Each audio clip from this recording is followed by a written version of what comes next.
नमस्कार, स्वागत है आप सभी का डीडी न्यूज पर। आप देख रहे हैं मिड डे प्राइम। मैं हूं ऋतु वर्मा। अगले 1 घंटे में हम बताएंगे आपको देश और दुनिया की बड़ी खबरों के बारे में। साथ ही बताएंगे अर्थ जगत, खेल जगत और संस्कृति के क्षेत्र में भी क्या है बड़ी खबरें। लेकिन इन सब से पहले शुरुआत करेंगे अभी तक की खास खबरों के साथ। लोकसभा चुनाव के छठे चरण के लिए आज शाम थमेगा प्रचार। 8 राज्यों की 58 सीटों पर 25 मई को होगा मतदान।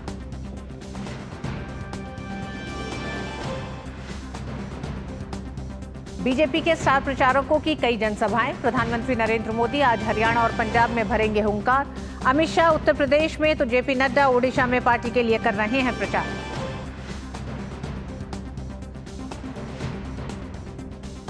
अलग अलग दल के नेता भी प्रचार में झोंक रहे हैं ताकत। प्रियंका गांधी ने हरियाणा में किया रोड शो।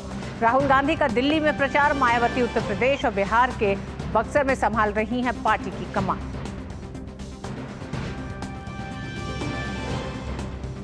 पश्चिम बंगाल के नंदीग्राम में भाजपा और टीएमसी कार्यकर्ताओं के बीच झड़प। एक महिला कार्यकर्ता की मौत, 7 जख्मी। भाजपा ने बंद का किया ऐलान। ईरान के राष्ट्रपति इब्राहिम रईसी को आज किया जाएगा सुपुर्द खाक। विश्व नेताओं ने जताई संवेदनाएं। रईसी के जनाजे में उमड़ा जनसैलाब।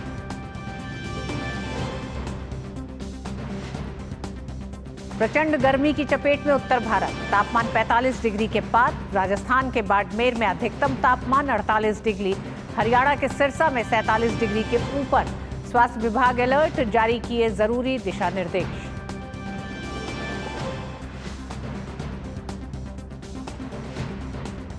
और देश भर में श्रद्धा भाव के साथ मनाया जा रहा है बुद्ध पूर्णिमा का पर्व। पवित्र नदियों में स्नान के बाद पूजा पाठ। जगह जगह निकाली जा रही है शोभा यात्रा। राष्ट्रपति, उपराष्ट्रपति और प्रधानमंत्री ने दी शुभकामनाएं।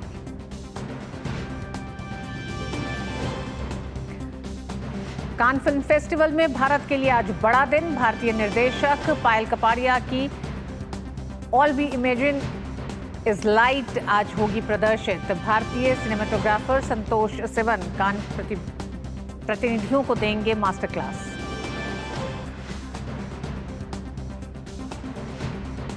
और एलिमिनेटर में राजस्थान रॉयल्स ने रॉयल चैलेंजर्स बेंगलुरु को हराकर आईपीएल से किया बाहर। अब क्वालिफायर 2 में राजस्थान और हैदराबाद होंगे आमने सामने।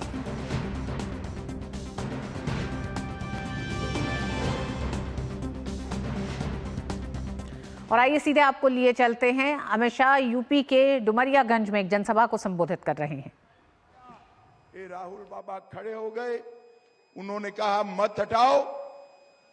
मैंने कहा भाई क्यों न हटाए, तो उन्होंने कहा कि पाकिस्तान में खून की नदियां बह जाएंगी।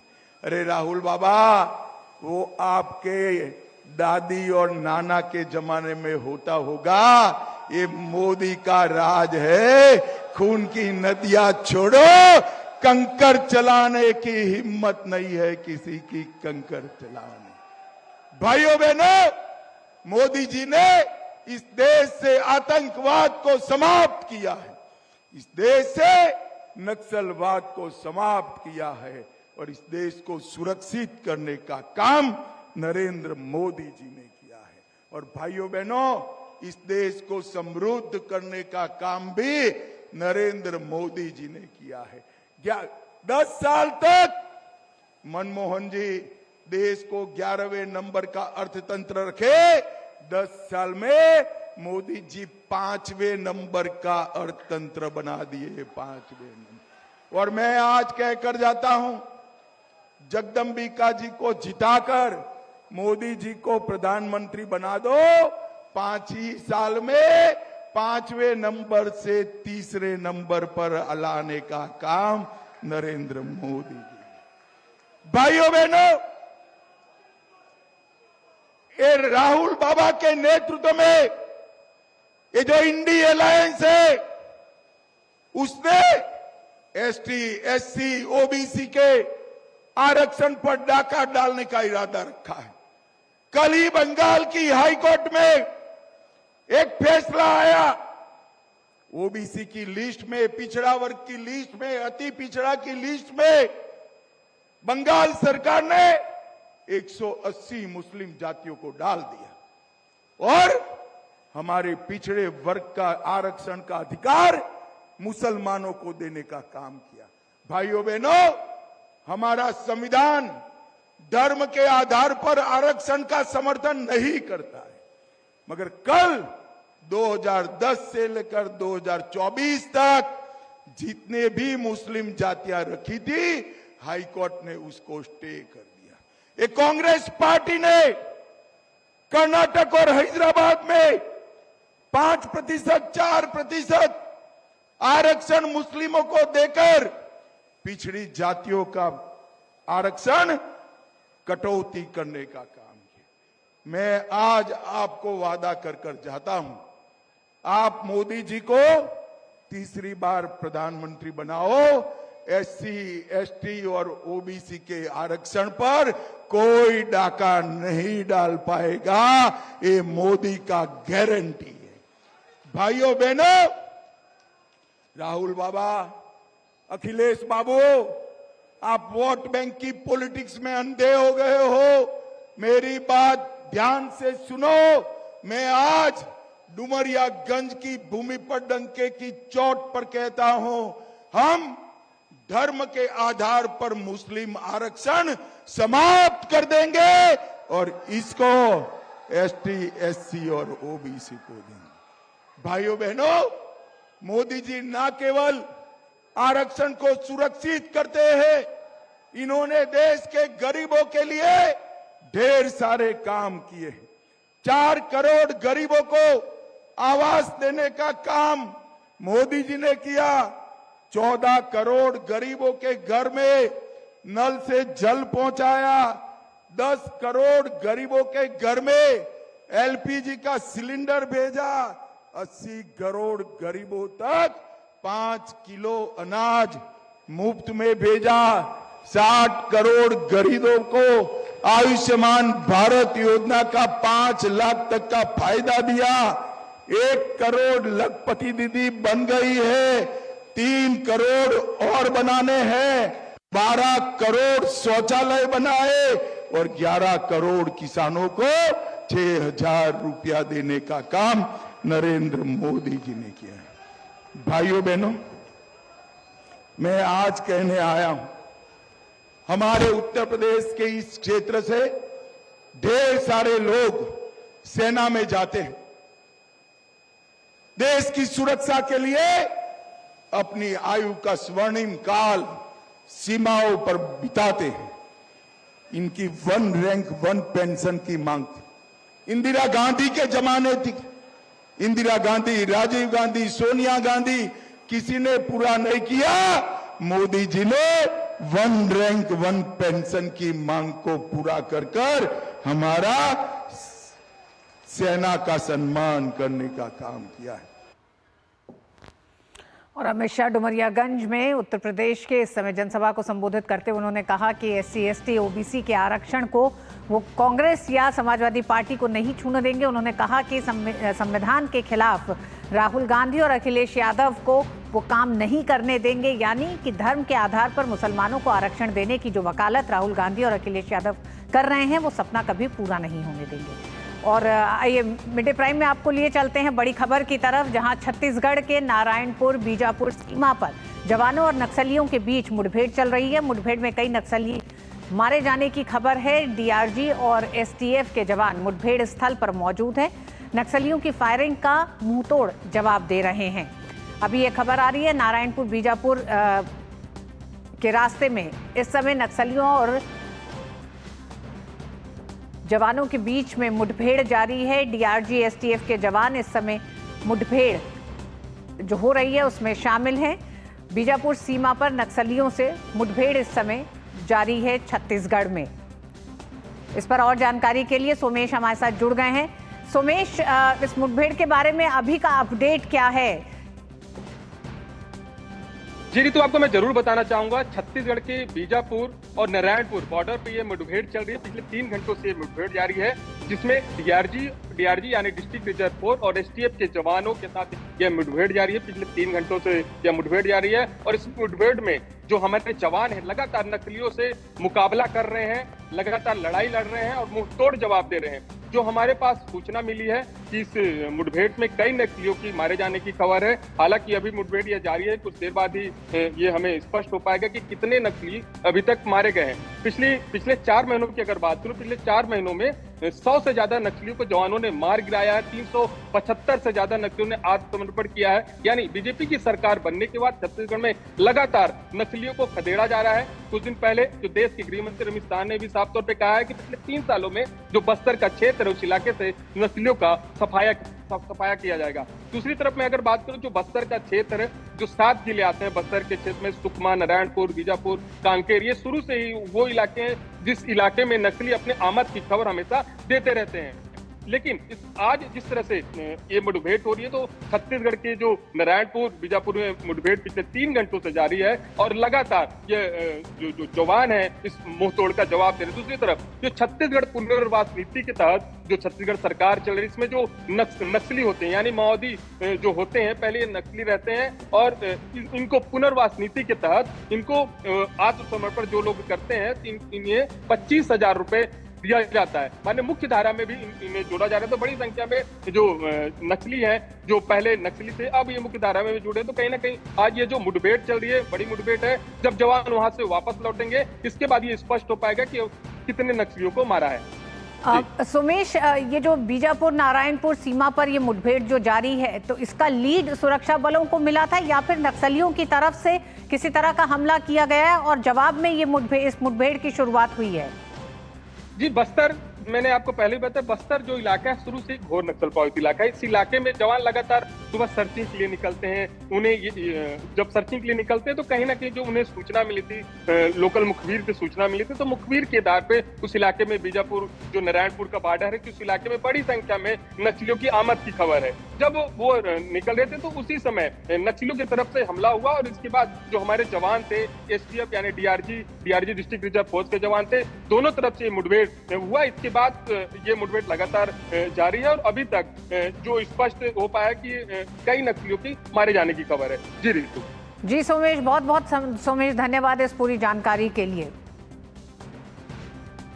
और छत्तीसगढ़ की खबर के बाद आइए रुख करते हैं 2024 की चुनौतियों से जुड़ी खबरों की तरफ।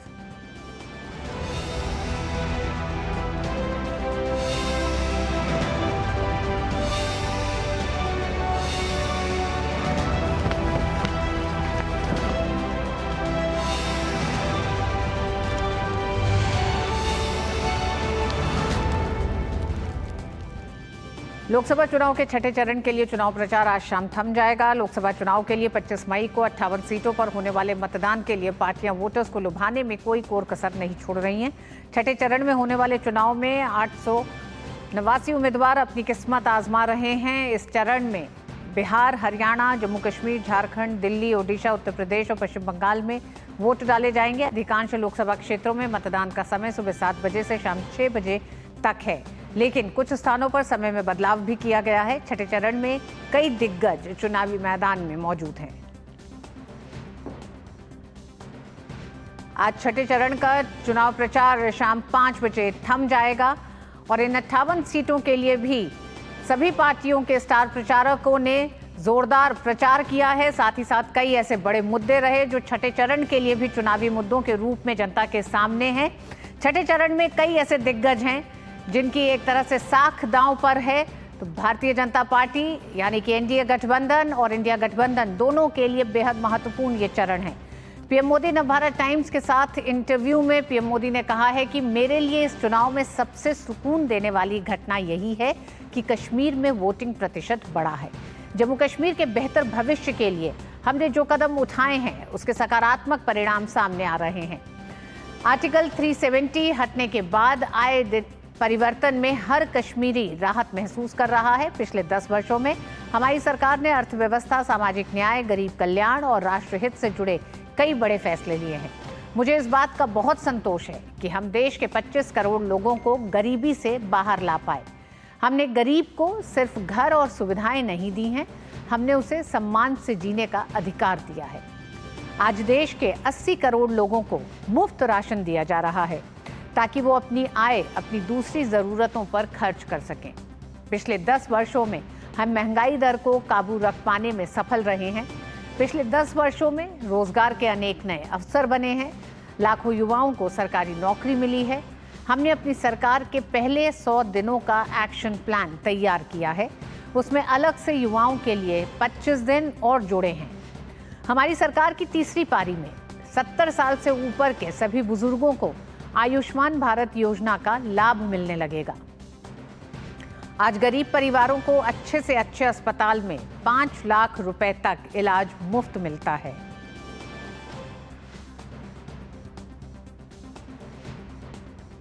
जन औषधि केंद्रों की वजह से दवाओं के खर्च में 70 से 80% तक राहत मिली है।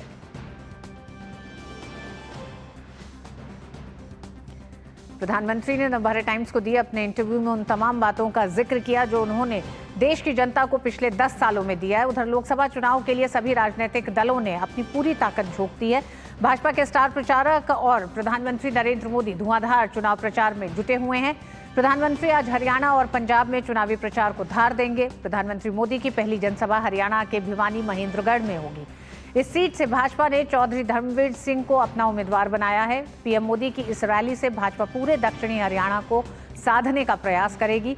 हरियाणा में छठे चरण में सभी 10 सीटों पर मतदान होगा। वहीं लोकसभा चुनाव के इस समर में प्रधानमंत्री मोदी की दूसरी जनसभा पंजाब के पटियाला में होगी। इस सीट से परनीत कौर भाजपा प्रत्याशी हैं। पंजाब में 7वें चरण में सभी 13 सीटों पर चुनाव होगा।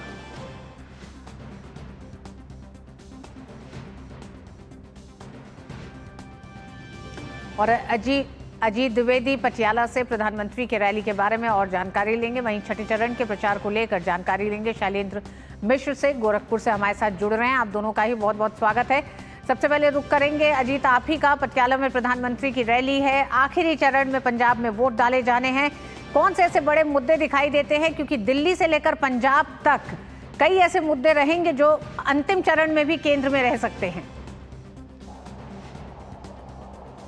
बिल्कुल अंतिम चरण में रह सकते हैं और अंतिम चरण के एक चरण पहले का जो मतदान है उसको लेकर देखिए लगातार दोनों ही राजनीतिक दल जो है बीजेपी और कांग्रेस पूरी तरीके से मैदान में आ गए हैं, ताकत झोंक दी है। और प्रधानमंत्री नरेंद्र मोदी की 2 दिन तक लगातार रैलियां जो है वो पंजाब में है। पटियाला में आज उनकी पहली रैली है, उसके बाद गुरदासपुर और जालंधर में उनकी रैलियां हैं। और कह सकते हैं कि पंजाब का जो एक विजय का जो अभियान है वो आज से उसकी शुरुआत जो है प्रधानमंत्री नरेंद्र मोदी करेंगे। मुद्दों की बात करें तो देखिए ऋतु, आप जानती है कि पंजाब में किसान आंदोलन और उस पर जो राजनीति हो रही है वो एक बड़ा मुद्दा है। आंदोलन से ज़्यादा यहाँ पर जो राजनीति देखने को मिल रही है किसानों को लेकर, उनके मुद्दों को लेकर, वो यहाँ पर काफ़ी दिखाई दे रही है। इसके अलावा हम देख सकते हैं कि और जो दूसरे मुद्दे हैं, एमएसपी का जो मुद्दा है वो यहाँ पर छाया हुआ है। इसके अलावा जो दूसरे अन्य मुद्दे हैं, स्थानीय स्तर पर जो मुद्दे हैं, नशाखोरी का यहाँ पर एक बड़ा मुद्दा है, जो कि जिस तरीके से ये पंजाब में लगातार नशे का जो कारोबार लगातार बढ़ा है और उसको लेकर लगातार बीजेपी हमलावर रही है और लगातार इस बात पर फोकस करती रही है कि अगर सरकार आएगी तो उस पर पूरा काबू किया जाएगा। यहाँ पर जिस तरीके से तमाम जो युवा जो है वो नशे की गिरफ्त में लगातार जगड़ता जा रहा है। देखिए किसानों से संबंधित मुद्दा यहाँ पर हालांकि बना हुआ है, लगातार बना हुआ है, उस पर राजनीति भी लगातार चल रही है। और आज जब प्रधानमंत्री नरेंद्र मोदी करीब 4:30 बजे यहाँ पर संबोधित करेंगे पंजाब की जनता को पटियाला की धरती से, तो कहीं ना कहीं वो इस मुद्दे पर भी अपनी बात रख सकते हैं और कह सकते हैं किस तरीके से इन तमाम मुद्दों का समाधान जो है किया जाएगा, किस तरीके से पंजाब जो है उसकी जो असली जो तस्वीर है उसको किस तरीके से निखारा जाएगा, इस पर अपनी बात रख सकते हैं। मैं आपको बता दूं कि भले ही 4-4:30 बजे से रैली यहाँ पर है, लेकिन लोगों का आना यहाँ पर अभी से शुरू हो गया है। वो बड़ी संख्या में यहाँ पर आसपास से लोग यहाँ जो है पटियाला पहुँच रहे हैं। महिलाएं खासतौर पर काफ़ी बड़ी संख्या में यहाँ पर पहुँच रही हैं यहाँ पर पटियाला। बिल्कुल अजीत, 2019 से लेकर 2024 तक पंजाब की राजनीति में भी काफी बड़े बदलाव आए हैं, उस पर भी बात करेंगे। लेकिन शैलेंद्र हमारे साथ जुड़े हुए हैं। शैलेंद्र, छठे चरण का प्रचार का आज अंतिम दिन, 5 बजे प्रचार थम जाएगा। 58 सीटें, आप गोरखपुर में इस समय मौजूद हैं, पूर्वांचल का केंद्र कहा जाता है और ये पूर्वांचल के लिए दोनों ही चरण बेहद महत्वपूर्ण है। किस तरह से लगता है कि इस चरण में, छठे चरण की अगर बात करें तो भारतीय जनता पार्टी के लिए, एनडीए गठबंधन के लिए साख दांव पर है? कई ऐसे बड़े नेता हैं जो इस समय चुनावी मैदान में हैं। देखिए मैं इस वक्त गोरखपुर में मौजूद हूं, जहां पर 7वें चरण में मतदान होना है। बनारस हो या गोरखपुर हो, गाजीपुर हो, ये सब 7वें चरण की सीटें हैं। चुनाव प्रचार एक तरफ से अब शिफ्ट हो रहा है 7वें चरण की तरफ। कल हमने देखा धुआंधार चुनाव प्रचार छठे चरण के लिए देखने को मिला। प्रधानमंत्री नरेंद्र मोदी बस्ती, श्रावस्ती में थे। मुख्यमंत्री योगी आदित्यनाथ की धुआंधार चुनाव प्रचार हम देख रहे हैं छठे चरण के लिए। कल भी कई जगह पर उन्होंने चुनाव प्रचार किया। अब हम देख रहे हैं कि पूरा जो उत्तर प्रदेश में चुनाव प्रचार है वो 7वें चरण की तरफ शिफ्ट हो रहा है बड़े नेताओं का, चूँकि उन्हें पता है कि ज़्यादा समय नहीं है। अगर आप देखें इस छठे चरण में जिन सीटों पर मतदान होना है उसमें आजमगढ़ की सीट है, जौनपुर है, उसमें श्रावस्ती है। ये वो सीटें हैं जिन सीटों पर भारतीय जनता पार्टी को एक तरह से सफलता नहीं मिली थी, तो ऐसे में बीजेपी ये चाहेगी। हालांकि उपचुनाव में हम जानते हैं कि बीजेपी जीती थी आजमगढ़ से, तो बीजेपी ये चाहेगी कि इन सीटों पर वो शानदार प्रदर्शन करे, और यही वजह है कि पूरी ताकत लगाई और धुआंधार चुनाव प्रचार हमने देखा है छठे चरण के लिए देखने को मिला है। अगर जहां पर मतदान होना है तो निश्चित तौर पर आप देख रहे हैं कि उत्तर प्रदेश में जो लगातार प्रधानमंत्री नरेंद्र मोदी की धुआंधार चुनावी जनसभाएं तो हो ही रही हैं, साथ ही साथ मुख्यमंत्री योगी आदित्यनाथ जगह जगह पर तमाम महत्वपूर्ण लोकसभा क्षेत्रों में पार्टी के लिए धुआंधार प्रचार कर रहे हैं। शैलेंद्र, छठे चरण की 14 सीटों पर उत्तर प्रदेश में मतदान होना है। इसमें आजमगढ़ एक ऐसी सीट है जिसको लेकर अखिलेश यादव जिस तरह से एक तरह से आक्रामक दिखे हैं, पहले तीसरे चरण के बाद से अखिलेश यादव में जो आक्रामकता देखी गई है और राहुल गांधी के साथ जिस तरह से उन्होंने मंच साझा किया है, क्या आपको लगता है आजमगढ़ को लेकर एक संदेश देने की कोशिश अखिलेश यादव कर रहे हैं? क्या वही संदेश, क्या कार्यकर्ताओं में वही जोश, दो पार्टियों के एक साथ कार्यकर्ता जमीन पर उतने दिखाई दे रहे हैं, एनडीए को चुनौती देते दिख रहे हैं? देखिए, दो बातें हैं। पहली बात तो है कि आक्रामकता दिखी है, आप बिल्कुल सही कह रहे हैं अखिलेश यादव की चुनावी रैलियों में, और जिस तरह से जो तस्वीरें आई कि वो अखिलेश के निर्देश को सपा कार्यकर्ता नहीं मान रहे, मंच पर चढ़ जा रहे हैं, भगदड़ की स्थिति हुई। आजमगढ़ की हुई एक जनसभा की तस्वीरें थी जिस पर हमने देखा कि तंज भी कसा। प्रधानमंत्री नरेंद्र मोदी ने यहाँ तक कहा कि ठेके पर लोग लाए गए और पैसे देकर जब पैसा नहीं मिला तो लोग मंच पर चढ़ गए। तो बहुत करारा प्रहार बीजेपी ने किया।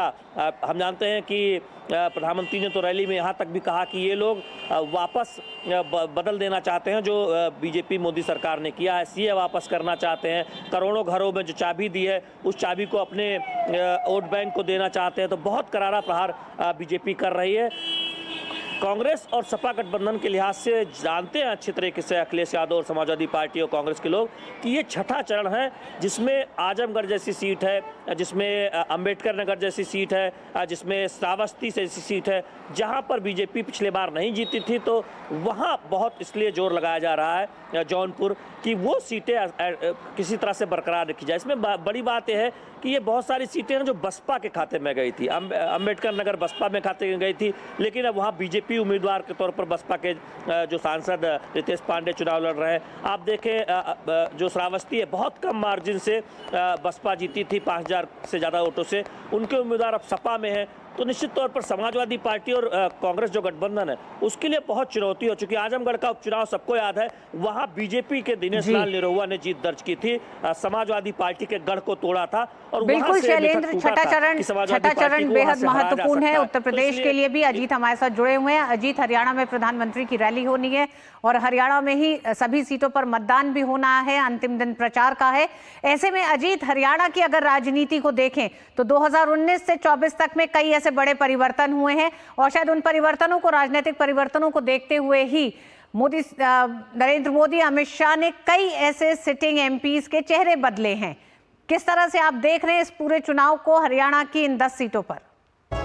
तो देखिए, पहले मध्य प्रदेश को एक तरह से बीजेपी का जो है वो प्रयोगशाला कहा जाता था, लेकिन इस तरीके से हरियाणा भी एक तरह से प्रयोगशाला के तौर पे उभरा है। और वहाँ पर जिस तरीके से बीजेपी ने प्रयोग किए हैं, चाहे मुख्यमंत्री को बदलने को लेकर हो, चाहे वहाँ पर कैंडिडेट बदलने को लेकर हो, चाहे वहाँ नया चेहरा जो है वो सामने लाने को लेकर हो, वहाँ पर लगातार प्रयोग जो है वो बीजेपी करती रही है। तो बीजेपी की जमीन वहाँ जरूर मजबूत दिखाई देती है, जो कि संगठन वहाँ पर मजबूत है।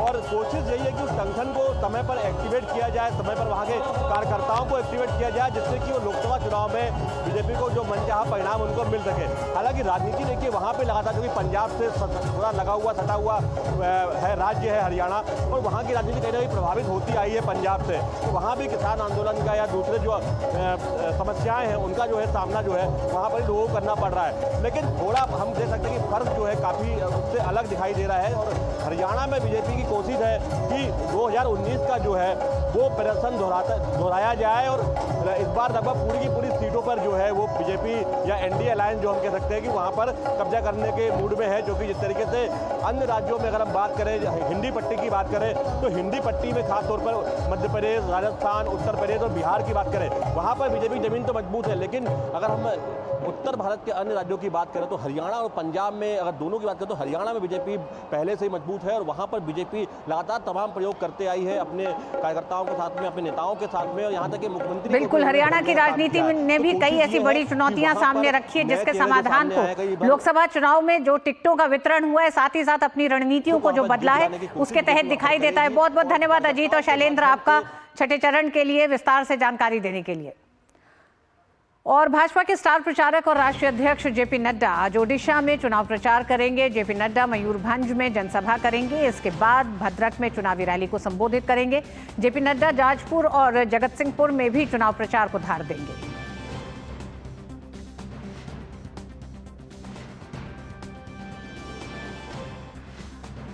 उधर उत्तर प्रदेश के मुख्यमंत्री योगी आदित्यनाथ ने ओडिशा के खोरदा में चुनावी जनसभा को संबोधित किया। जनसभा को संबोधित करते हुए उन्होंने सनातन धर्म में पुरी के विशेष महत्व का उल्लेख किया।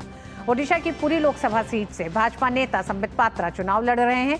योगी आदित्यनाथ ने भारतीय जनता पार्टी को जीत दिलाने की आज अपील की, साथ ही डबल इंजन की सरकार द्वारा वहां सक्रिय भू, पशु और जंगल माफियाओं पर शिकंजा कसने की बात कही। लोकसभा चुनाव के छठे चरण के तहत ओडिशा की 6 लोकसभा सीटों के लिए 25 मई को वोट डाले जाएंगे। तो मां भगवती के श्री चरणों में यही प्रार्थना करने के लिए आया हूं कि आपको भी, हम सबको भी इतनी ताकत दे कि हम लोग डबल इंजन सरकार उड़ीसा के अंदर ला करके लैंड माफिया, सैंड माफिया, यहां के फॉरेस्ट माफिया, यहां के कैटल माफिया, इन सब को भी यूपी के बुलडोजर की तरह यहां पर भी उसका रास्ता बनाने का काम कर सके। केंद्रीय मंत्री और अमेठी लोकसभा सीट से भाजपा उम्मीदवार स्मृति ईरानी ने चांदनी चौक लोकसभा सीट से भाजपा उम्मीदवार प्रवीण खंडेलवाल के समर्थन में रोड शो किया। दिल्ली की 7 सीटों पर 25 मई को वोट डाले जाएंगे। प्रचार का आज अंतिम दिन है और दिल्ली की 7 सीटों पर तमाम चुनावी मुद्दों के बीच में आम आदमी पार्टी में राज्यसभा सांसद स्वाति मालीवाल को लेकर जो मसला है वो एक महिला सुरक्षा से जुड़ा एक बड़ा मसला है जो चुनावी मुद्दा बनता दिखाई दे रहा है। वहीं उत्तर पूर्वी दिल्ली लोकसभा सीट से भाजपा उम्मीदवार मनोज तिवारी ने रोड शो किया। कांग्रेस ने इस सीट से कन्हैया कुमार को मैदान में उतारा है।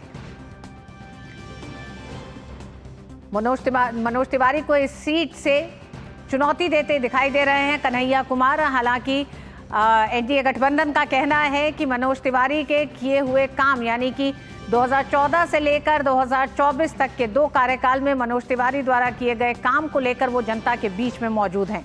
बीजेपी नेता वरुण गांधी ने दिल्ली सुल्तानपुर में बीजेपी उम्मीदवार मेनका गांधी के लिए प्रचार प्रसार किया। वरुण गांधी स्थानीय नागरिकों के बीच रूबरू हुए, उनकी समस्याएं सुनी। वरुण गांधी ने सुल्तानपुर में प्रचार के दौरान कहा कि सुल्तानपुर में प्रतिभा और साहस की कमी नहीं है। यहां एक ऐसे व्यक्ति की आवश्यकता है जो सबको अपना परिवार समझे। सुल्तानपुर में ना काबिलियत की कमी है, न साहस की कमी है, न प्रतिभा की और न स्वाभिमान की। सुल्तानपुर के लोग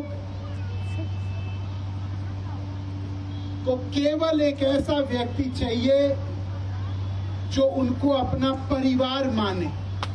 परिवार का मतलब क्या होता है? परिवार का मतलब होता है हर बार में जो साथ थे वही परिवार होता है। और मिड डे प्राइम में वक्त एक छोटे से ब्रेक का है। ब्रेक के बाद खबरें जारी रहेंगी, देखते रहिए डीडी न्यूज़। 70 साल से अधिक आयु के सभी वरिष्ठ नागरिकों को 5 लाख रुपए का मुफ्त इलाज। ये है मोदी की गारंटी। बात जब पीढ़ियों के लिए बनने वाले घर की हो तो जिम्मेदारी बड़ी हो जाती है। गैलेंट समझता है ये जिम्मेदारी। अब डबल एम रिब्स के साथ गैलेंट एडवांस TMT रीबार, निर्माण का रियल हीरो। मैं कैप्टन होता ना, ओपन कराता। अब हर कोई ओपन करेगा तो मैच कौन क्लोज करेगा? तो भाई साहब, अब कोई किसी की लाइफ में आग नहीं लगा पाएगा। समर कूल, जो हर दिल करे कबूल। कांग्रेस नेता प्रियंका गांधी ने हरियाणा के सिरसा में कांग्रेस प्रत्याशी शैलजा कुमारी के समर्थन में रोड शो किया। रोड शो के दौरान उन्होंने शैलजा कुमारी को भारी मतों से जीत दिलाने की जनता से अपील की। हरियाणा की सभी 10 लोकसभा सीटों पर छठे चरण के तहत 25 मई को वोट डाले जाएंगे। छठे चरण का यह अंतिम दिन है चुनाव प्रचार का और हरियाणा की सीट पर कांग्रेस नेता प्रियंका गांधी इस समय पार्टी से उम्मीदवार शैलजा के लिए रोड शो उन्होंने किया है। हरियाणा की 10 सीटों पर भी 25 तारीख को ही वोट डाले जाएंगे। ये 10 सीटें बेहद महत्वपूर्ण हैं। एनडीए का नारा, भारतीय जनता पार्टी का एक नारा डबल इंजन का भी हरियाणा राज्य से एक तरह से वहां पर भी जारी है और उसकी भी एक बड़ी परीक्षा होगी। कांग्रेस नेता राहुल गांधी ने दिल्ली में एक जनसभा को संबोधित करते हुए भारतीय जनता पार्टी पर निशाना साधा है। राहुल गांधी ने कहा कि इनके नेताओं ने खुलकर संविधान को बदलने और फाड़ने की बात कही है। इनके नेताओं ने खुलकर कहा है कि अगर हमारी सरकार आ गई तो हम अंबेडकर जी के कॉन्स्टिट्यूशन को रद्द कर देंगे, बदल देंगे, फाड़ के फेंक देंगे। और मैं बीजेपी और आरएसएस के लोगों से कहना चाहता हूं, आप सपने मत देखिए, आपकी बस की नहीं है, आप ये काम कर नहीं सकते हो क्योंकि आपके सामने हिंदुस्तान के करोड़ों लोग खड़े हैं, कांग्रेस पार्टी खड़ी है। और नई दिल्ली में चांदनी चौक लोकसभा सीट से कांग्रेस के उम्मीदवार जेपी अग्रवाल ने केशवपुरम क्षेत्र में चुनाव प्रचार किया।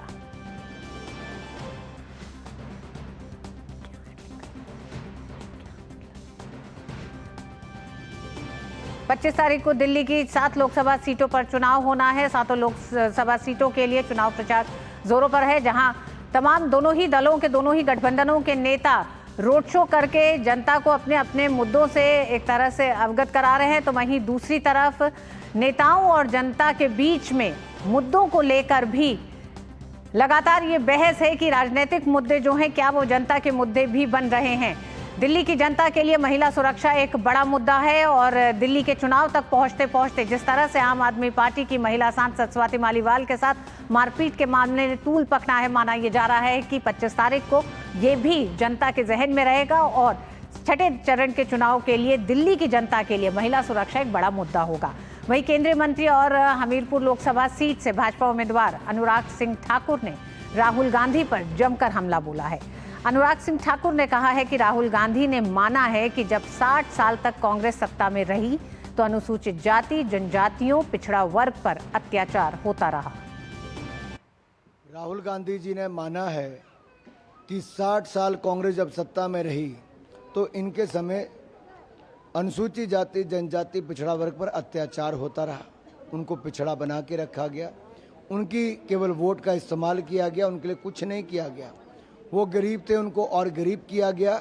यही कांग्रेस की नीति रही, बांटो और राज करो, जातिवाद, क्षेत्रवाद पर राजनीति करती थी और आगे भी कांग्रेस यही करने वाली है। ये स्वयं उन्होंने माना है कि कैसे उनका शोषण भी होता रहा, कैसे उनको आगे बढ़ने का अवसर नहीं दिया गया।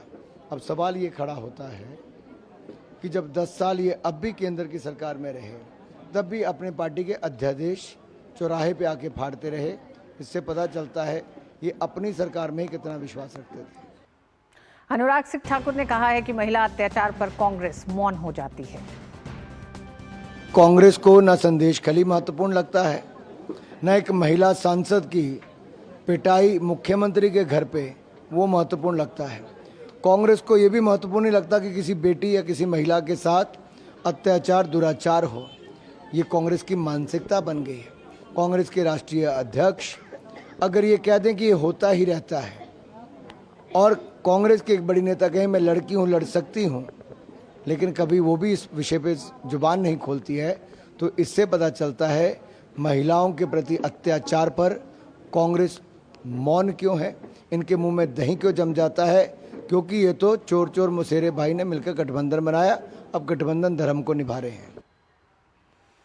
उधर केंद्रीय मंत्री स्मृति ईरानी ने मनीष सिसोदिया के संबंध में कल आए दिल्ली हाई कोर्ट के सार्वजनिक फैसले पर कहा है कि कोर्ट ने स्वीकार किया है कि मनीष सिसोदिया ने 100 करोड़ रुपए का भ्रष्टाचार किया, साथ ही सबूतों को भी मिटाया है।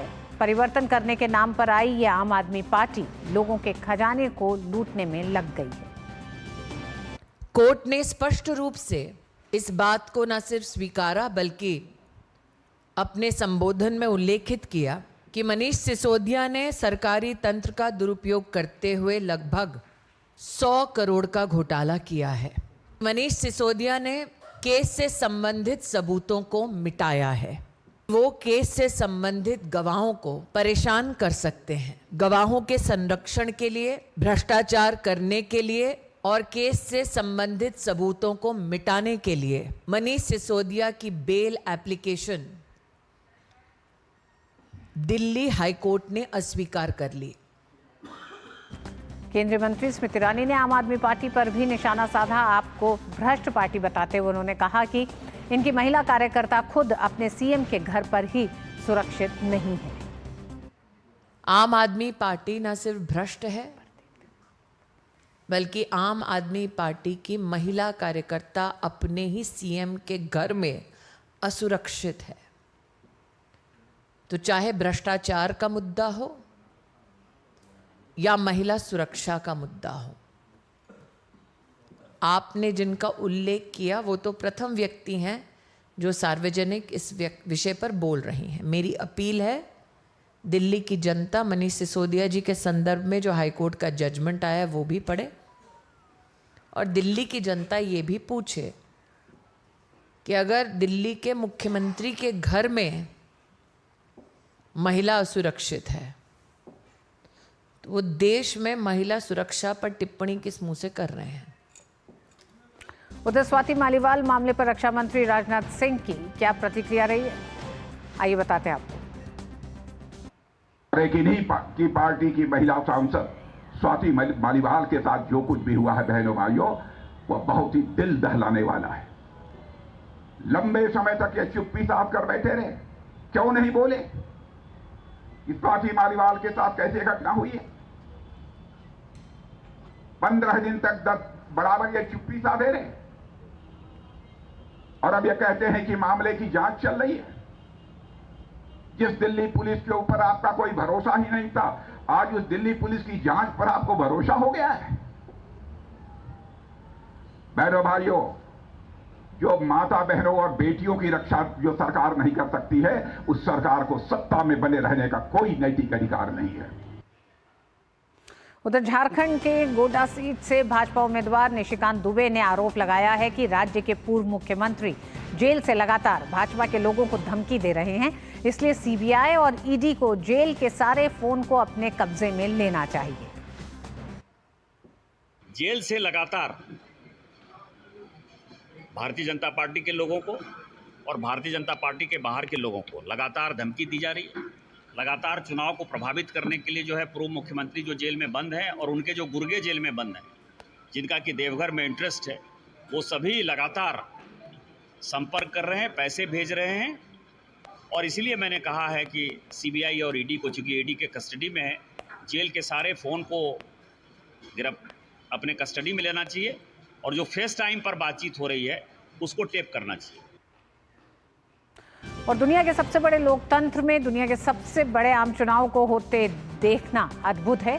ये बात भारत में अमेरिकी राजदूत एरिक गॉर्सिटी ने अपना अनुभव सुनाते हुए कही। पहली बार इतने बड़े पैमाने पर चुनाव होते हुए देख रहे गॉर्सिटी ने कहा है कि वाइब्रेंट इंडिया को लेकर जिस तरह से वाइब्रेंट कैंप और रैलियों को होते हुए देखना उनके लिए एक बेहतरीन अनुभव है।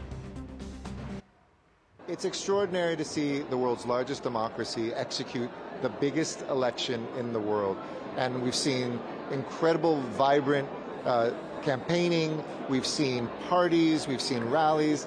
And it's something, just as a first-time observer, that is very, very inspiring to see. So, I wish India and Indians luck Thank God we both live in democracies.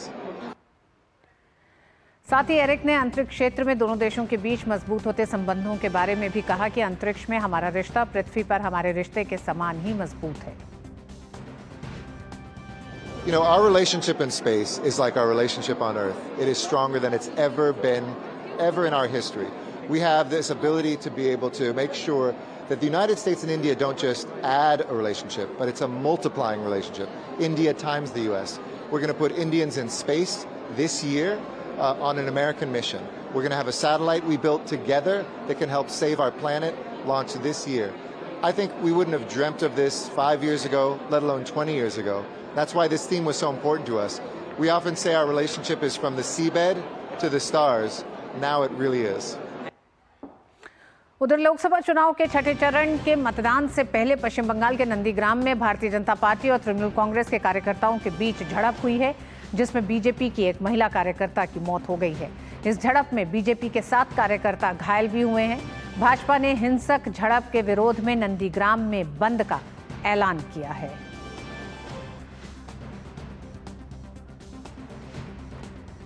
पश्चिम बंगाल में छठे चरण के मतदान से पहले ही नंदीग्राम में जो झड़प हुई है उसे लेके भारतीय जनता पार्टी ने आज नंदीग्राम में बंद का ऐलान किया है।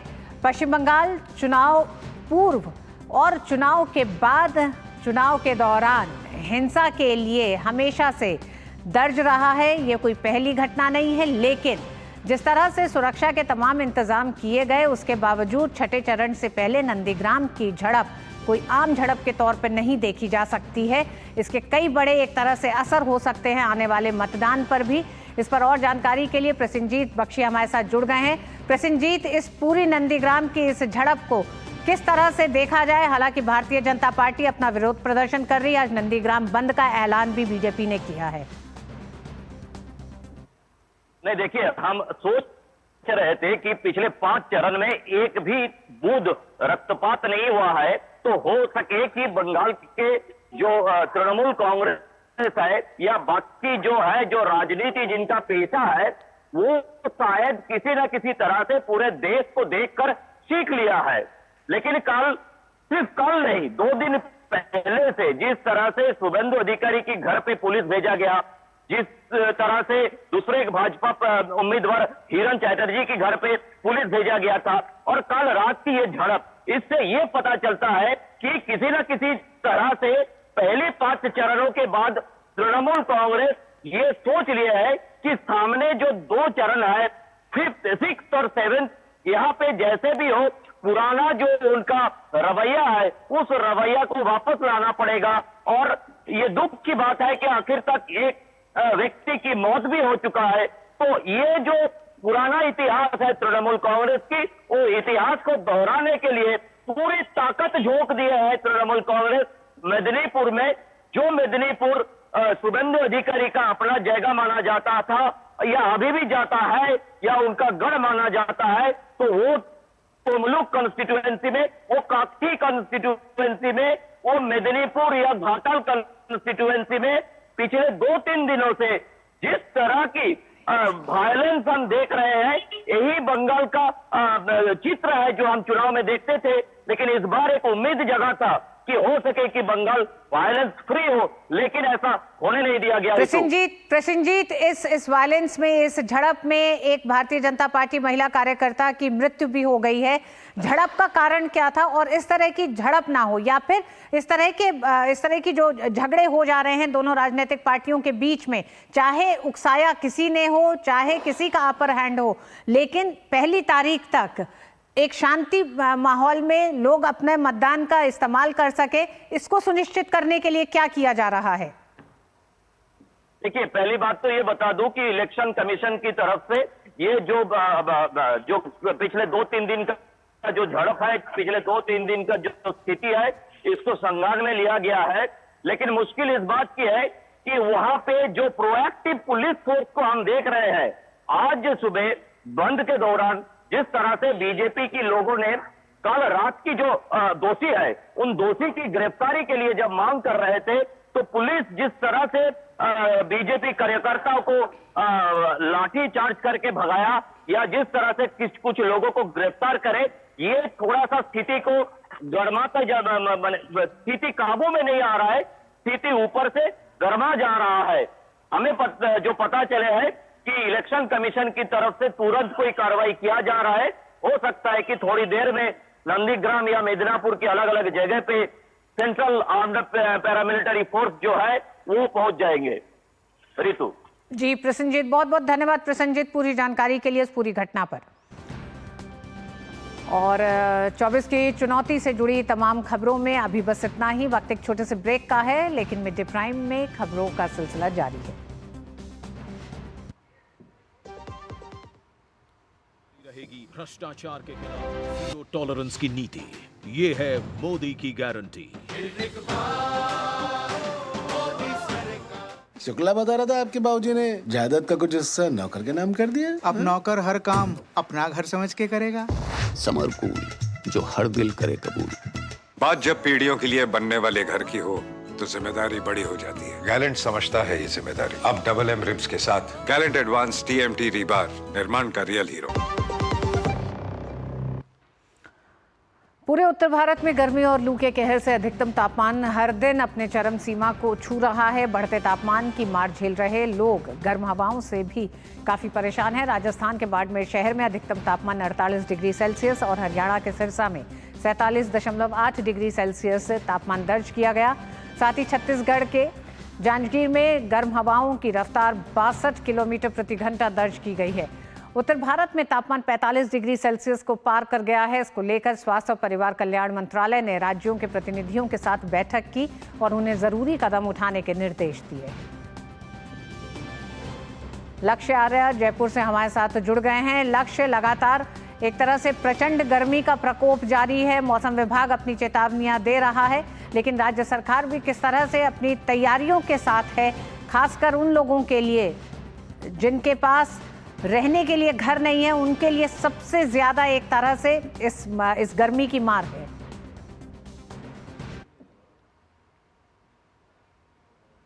जी बिल्कुल ऋतु, क्योंकि जो गर्मी का जो वार है वो राजस्थान पे सर्वाधिक है, क्योंकि जो यहाँ पे जो पश्चिमी जिले हैं वहाँ पे तो कहर ढा ही रहा है सूरज। उसके अलावा जो बाकी जगह है वहाँ पे जो सर्वाधिक गर्मी देखी जा रही है। बाड़मेर में 48 डिग्री सेल्सियस बताऊँ मैं तापमान दर्ज किया गया। इसके अलावा मैं बताना चाहूँगा आपको जयपुर भी जो ये हीट वेव का जो प्रकोप है इससे अनछुआ नहीं है।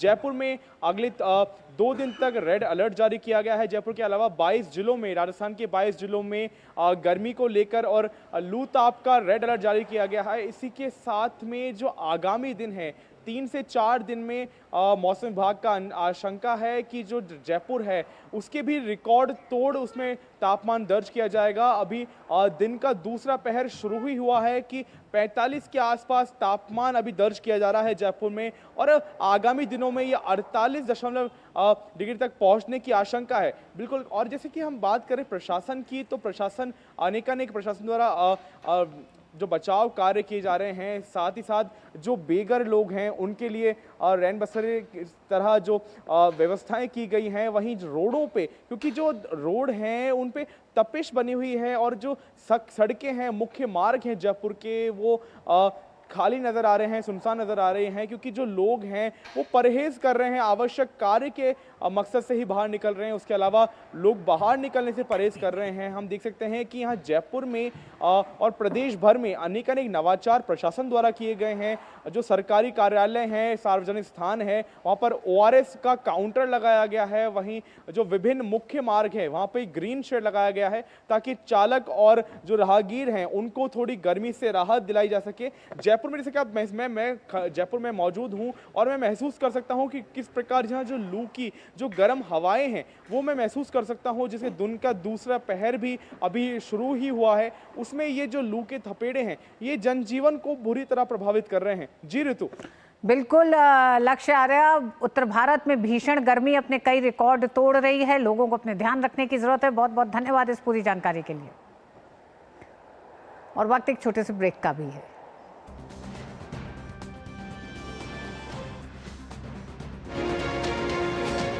आ गया लोकतंत्र का महापर्व। क्या है देश का मूड, क्या है लोगों के सवाल, क्या है नेताओं की दावों की हकीकत? कितना बदला है भारत? हम आ चुके हैं जम्मू और कश्मीर। पकड़नी जनता की नब्ज। डीडी न्यूज पहुंच रहा है गांव-गांव, शहर-शहर, जानने आपके दिल की बात। जो काम करेगा उसको तो पब्लिक वोट देगी ही। तो युवा के नाते आप सोचेंगे कि किसको वोट दे, किस पार्टी को वोट दे। आइए हम जरा चलते हैं लोगों के बीच, किसानों के बीच, और जानते हैं सच्चाई है क्या। चुनाव की जमीनी हकीकत का सुपर शो क्या बोले भारत, हर शाम 6 बजे सिर्फ डीडी न्यूज पर। आज वैशाख महीने की शुक्ल पक्ष की पूर्णिमा तिथि है। इसे बुद्ध पूर्णिमा के नाम से जाना जाता है। वैशाख पूर्णिमा के दिन भगवान बुद्ध का जन्म होने के साथ उन्हें ज्ञान की भी प्राप्ति हुई थी, जिसके कारण बौद्ध समुदाय के लोगों में वैशाख पूर्णिमा का खास महत्व है। इसके अलावा बुद्ध पूर्णिमा के दिन पीपल की पूजा करने का भी विशेष महत्व है। हिंदू मान्यताओं के अनुसार आज के दिन पीपल की पूजा करने से माता लक्ष्मी और भगवान विष्णु की विशेष कृपा प्राप्त होती है। साथ ही आज के दिन विभिन्न घाटों पर स्नान और दान करने की भी परंपरा है। इस क्रम में बड़ी संख्या में श्रद्धालु स्नान, दान और पूजा प्रयागराज के घाटों और बौद्ध मंदिरों में पहुंच रहे हैं और लोगों में बहुत उत्साह देखा जा रहा है।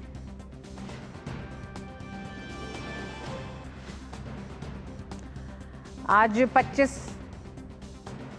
और यहीं से सीता मैया बन को गई थी, यहाँ पहले पूजा की है, वही महत्व हम लोग भी देखना शुरू किए हैं। लाभ बहुत मिलता है हम लोगों को, बहुत ज़्यादा मिलता है हम लोगों को लाभ मिलता है, क्योंकि हम 2 साल से कोरोना में परेशान थे, लेकिन मतलब आज गंगा माई हमको रोज बुलाती हैं। पुण्य प्रताप हम लोग को मिलता है, बच्चे परिवार सुख शांति मिलती है, उन लोग को खुशहाली मिलती है, इसीलिए माँ के दरबार में हम लोग प्रणाम करने आए। आज वैशाख की पूर्णिमा है और आज के दिन प्रयागराज में प्रयाग शहर के लोग और गांव के भी लोग आते हैं, कुछ बाहर के भी आते हैं, संगम में स्नान करते हैं, भगवान की पूजा पाठ करते हैं।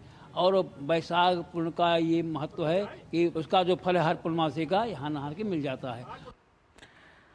आज 2568वीं बुद्ध जयंती के अवसर पर लुम्बिनी में श्रद्धालुओं ने माया देवी मंदिर के दर्शन किए। ये मंदिर एक विश्व धरोहर स्थल और बौद्ध अनुयायियों के लिए एक पवित्र स्थान है, जहां वो प्रार्थना करते हैं।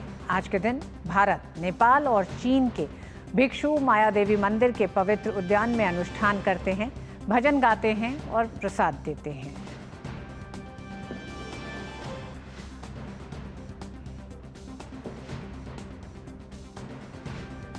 और मिड डे प्राइम में आइए अब देखते हैं खेल जगत से जुड़ी कुछ खबरें। राजस्थान रॉयल्स ने एलिमिनेटर में आरसीबी को हराकर आईपीएल से बाहर कर दिया है। कल खेले गए मुकाबले में रॉयल चैलेंजर्स बेंगलुरु ने पहले बल्लेबाजी करते हुए 8 विकेट पर 172 रन बनाए। जवाब में राजस्थान की टीम ने 6 विकेट गंवाकर लक्ष्य हासिल कर लिया। अब राजस्थान का सामना शुक्रवार को होने वाले क्वालिफायर 2 में हैदराबाद से होगा।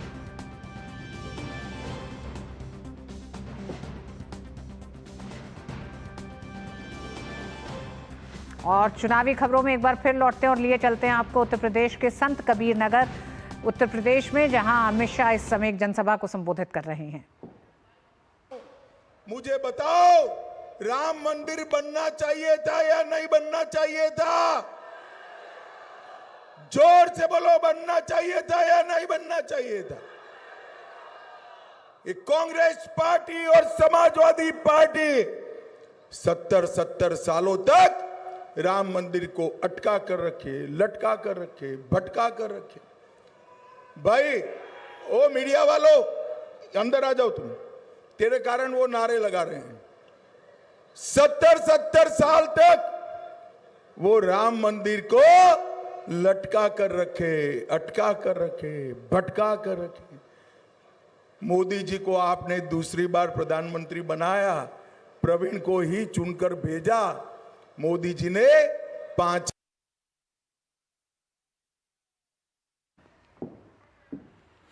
और उत्तर प्रदेश के संत कबीर नगर में एक बार फिर गृहमंत्री ने ललकारा एनडीए गठबंधन के दलों को, और साथ ही उन्होंने कहा है कि जिस तरह से राम मंदिर को लेकर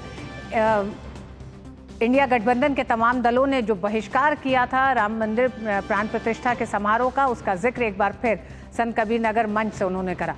मिड डे प्राइम में अभी तक बस इतना ही। डीडी और खबरें जारी रहेंगी। वक्त एक छोटे से ब्रेक का है मिड डे प्राइम में। चाय की प्याली के साथ खबरों से भरी नई सुबह, देश की राजनीति, आम जन की कहानी, विदेशों की हलचल, कारोबार का गुणा भाग, खेल का मैदान, मनोरंजन और ज्ञान विज्ञान, विरासत और संस्कृति के साथ सेहत की बात और ग्लैमर का तड़का। सोमवार से शुक्रवार सुबह 8 से 9 बजे। सुकून से भरा नया सवेरा।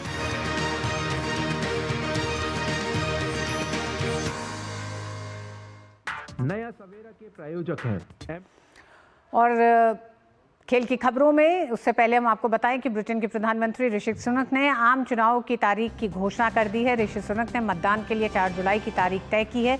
ऋषि सुनक ने लंदन स्थित 10 डाउनिंग स्ट्रीट में कैबिनेट मीटिंग के बाद चुनाव की तारीख का ऐलान किया है। अपनी सरकार द्वारा किए गए प्रयासों पर प्रकाश डालते हुए ऋषि सुनक ने कहा कि देश की अर्थव्यवस्था अब फ्रांस, जर्मनी और अमेरिका की तुलना में तेजी से बढ़ रही है। ऋषि सुनक ने कहा कि उन्हें यह भी जानकारी मिली है कि मुद्रास्फीति सामान्य हो गई है। ऋषि सुनक ने कहा है कि ये घटनाक्रम दर्शाते हैं कि उनकी सरकार की योजनाएं और प्राथमिकताएं काम कर रही हैं। ब्रिटेन के चुनाव में कंजर्वेटिव पार्टी और लेबर पार्टी के बीच मुख्य मुकाबला है।